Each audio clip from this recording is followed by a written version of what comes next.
तो dear students, ये chapter हमारे आ, भूतपूर्व राष्ट्रपति एपीजे अब्दुल कलाम जी के बारे में है।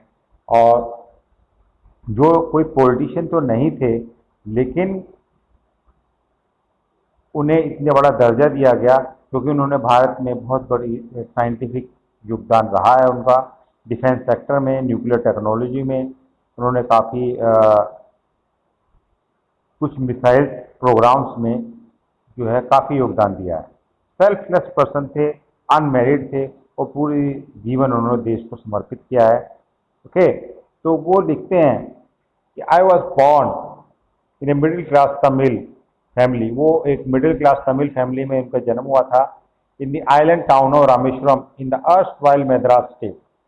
तो पहले हमारे देश के अंदर जो चेन्नई है, इसको मद्रास के नाम से जानते थे। तो मद्रास के अंदर एक रामेश्वर नाम का एक छोटा सा टाउन है, आइलैंड टाउन है, वहाँ इनका जन्म हुआ था।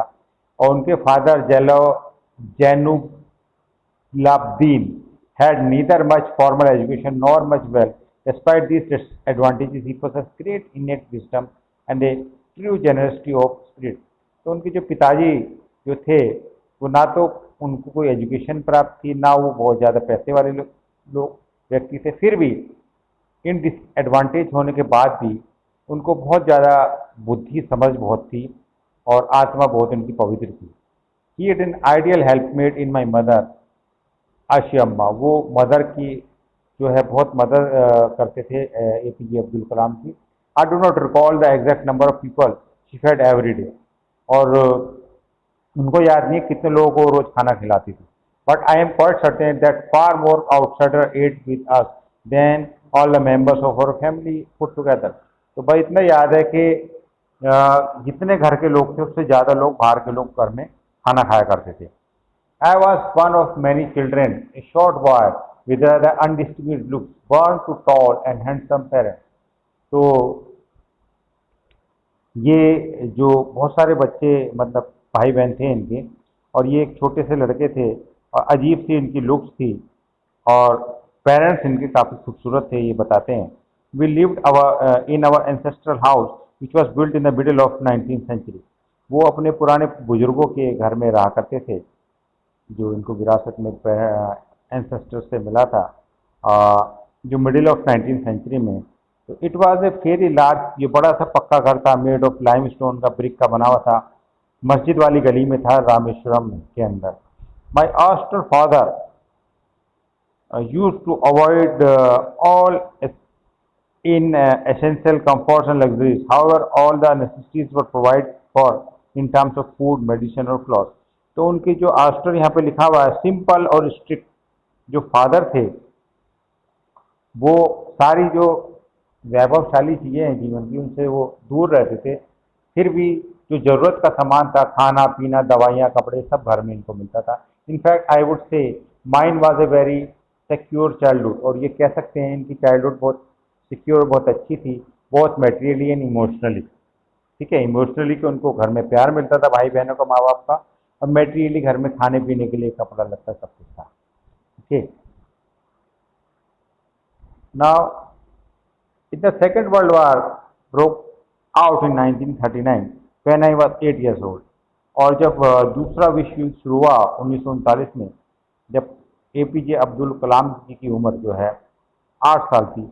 For reasons I had never been able to understand, a sudden demand for tamarind seeds erupted in the market। और अचानक जो है बाजार के अंदर इमली की जो बीजों की जो जरूरत आन पड़ी, डिमांड बढ़ गई मार्केट के अंदर। I used to collect the seeds and sell them to provision shop on mosque street. तो वो इमली के बीजों को इकट्ठा करके एक प्रोविजनल शॉप जो परचून की दुकान होती है, उनको वहाँ पर वो बेच दिया करते थे। A day's collection would fetch me a princely sum of 1 anna. तो एक डेज के कलेक्शन में उनको जो है 1 आने की कमाई हो जाती थी। 1 आना उसको उस जमाने में 6 पैसे को बोला जाता था और उसकी 1939 में बहुत वैल्यू थी। My brother in law Jalaluddin would tell me stories about the war which I would later attempt to trace in the headlines in Dinamani. तो उनके जो बड़े भाई ब्रदर इन लॉ थे वो जलालुद्दीन, वो उनको वर्ल्ड वार के बारे में कहानी सुनाया करते थे और जिसकी हेडलाइंस वो दिनमणि नाम के अखबार में देखा करते थे। अवर area being isolated was completely unaffected by the war. लेकिन इनका एरिया जो अलग सा था आइलैंड पे, तो समुद्र के किनारे, तो उसके ऊपर युद्ध का कोई असर था नहीं। But soon India was forced to join the allied forces and something like a state of emergency was declared. और जल्दी ही भारत, क्योंकि अंग्रेजों का गुलाम था, तो भारत की फोर्सेस को भी ज्वाइन करना पड़ा युद्ध, और हमारे देश के अंदर इमरजेंसी डिक्लेयर हो गई। The first casualty came in the form of suspension of the train halt at the Rameswaram station. और सबसे पहली जो कैजुअलिटी प्रॉब्लम जो आई कि रामेश्वरम स्टेशन पर ट्रेन रुकनी बंद हो गई। The newspaper now had to be bundled and thrown out from the moving train on the Rameswaram road between Rameswaram and Dhanushkodi. तो न्यूज़पेपर के जो बंडल्स जो थे, अब ट्रेन से ही वो फेंक देते थे न्यूज़पेपर वाले, तो रामेश्वरम और धनुषकोटी के बीच में सड़क पर। That force my cousin Samsuddin who distributed newspaper in Rameswaram to look for a helping hand to catch the bundles. तो ऐसे में जो उनके जो कजिन जो थे शमसुद्दीन, वो जो न्यूज़पेपर डिस्ट्रीब्यूट किया करते थे, उनको किसी मदद की ज़रूरत थी न्यूज़पेपर के बंडल्स को कैच करने के लिए।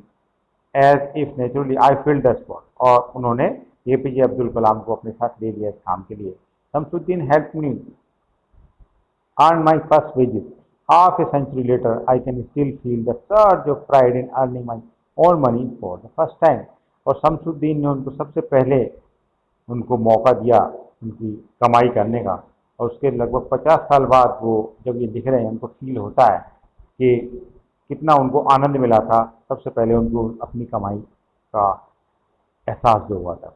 Every child is born with some inherited characteristics into a specific socio-economic and emotional environment and trained in certain ways by figures of authority।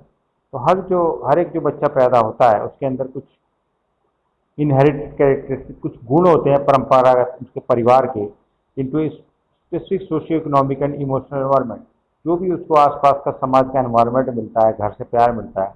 And trend in certain veg bye figure of authority, और उसको train किया जाता है किसी तरीके से, जो भी घर में अथॉरिटी, मदर, फादर, ग्रैंडफादर वगैरह की होती है, वो उनको बताते हैं बेटा ऐसा करना है, ऐसा नहीं करना। आई inherited honesty and self discipline from my father. तो एपीजे अब्दुल कलाम कहते हैं उन्होंने ईमानदारी और सेल्फ डिसिप्लिन जो है अपने पिताजी से सीखा।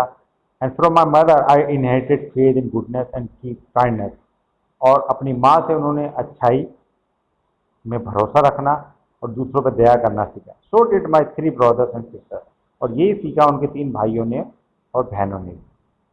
Okay, I had 3 close friends in my childhood. उनके 3 बहुत निकट मित्र थे बचपन में, रामानंद शास्त्री, अरविंदन एंड शिव प्रकाशन, तीनों उनके मित्र थे।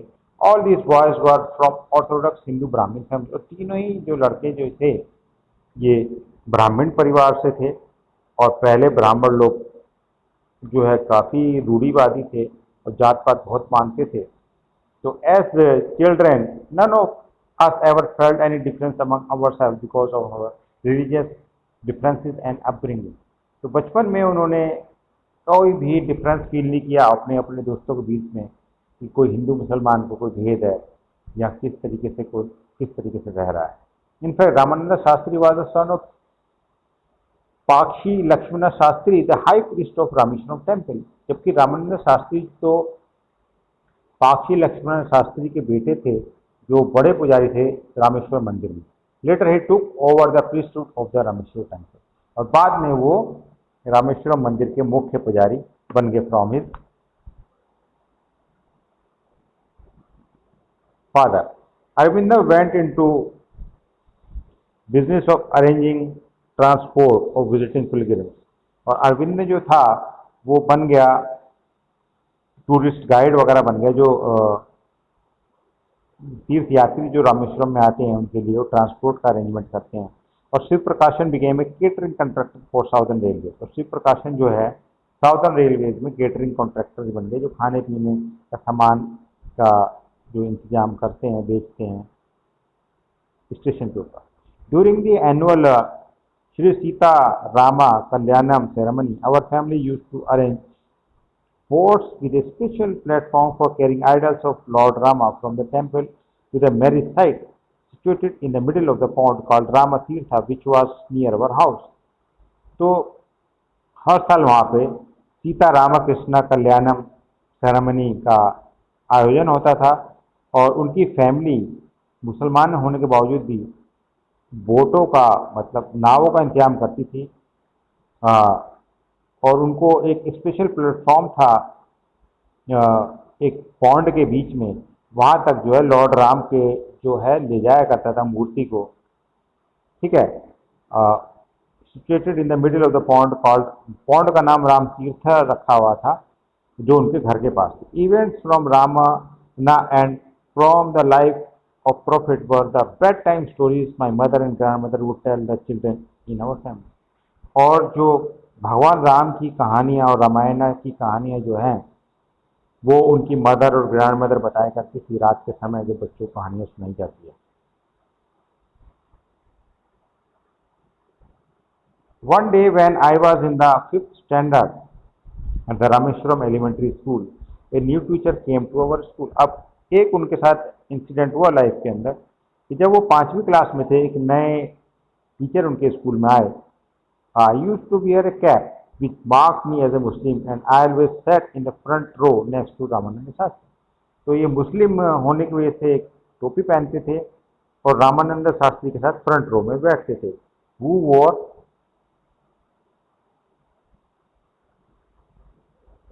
sacred thread, the new teacher would not smoke a Hindu, और वो पवित्र धागा जो जनेऊ वगैरह पहनते थे। ओके, तो नए टीचर को ये बात बिल्कुल हजम नहीं हुई कि एक हिंदू पुजारी का लड़का एक मुस्लिम लड़के के साथ बैठा हुआ है। और in accordance with our social ranking as the new teacher saw it I was asked to go and sit on the back bench. और जैसे कि समाज के अंदर उस समय कुरीतियाँ थी तो नए टीचर ने सबसे लास्ट बेंच पे बैठने के लिए बोल दिया अब्दुल कलाम, क्योंकि ये मुसलमान थे। I felt very sad and so did Ramanand Shastri. इस पे रामानंद शास्त्री जो जी अब्दुल कलाम बड़े दुखी हुए। He looked utterly downcast as I shifted to my seat in the last row. The image of his weeping when I shifted to the last row left a drastic impression on me. और रामानंद शास्त्री जब उदास हुए और रो रहे थे जब मेरी seat shift की गई,